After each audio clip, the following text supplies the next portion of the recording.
CM Revanth Reddy గారి పాలనపై మీ అభిప్రాయం ఏంటి సార్? టీఆర్ఎస్ పాలన కన్నా కాంగ్రెస్ పాలన బెస్ట్ ఉంది.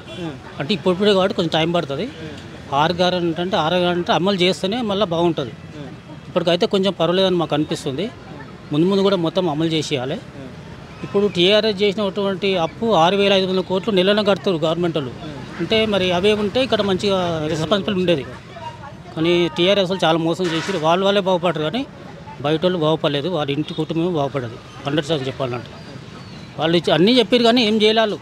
అందుకే వాళ్ళు మళ్ళీ రాలేదు. 3వ సారి కూడా నేను ముఖ్యమంత్రి అవుతానని చెప్పి ఆయన అనుకున్నాడు. కానీ జనం చాలా హుషారున్నారు. వాళ్ళు ఎవరు నిలబెట్టాలో జనం బాగా తెలుసు.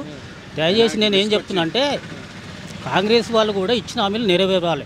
ఇండ్లు అన్నారు, ఇండ్లు ఇవ్వాలి. ఈ భీమపట్నం రైతు బంధు కూడా భర్తలే వాస్తవం బయటలో పడ్డాయి. దయచేసి ఇవన్నీ అమలు చేస్తేనే బాగుంటుంది. ఒక మహిళలకు ఒక ఫ్రీ బస్ ఒకటి నడుస్తుంది. 200 యూనిట్ కరెంట్ అన్నాడు, అది కూడా కొంతమందికి వచ్చింది, కొంతమందికి రాలేదు వాస్తవం చెప్పాలంటే.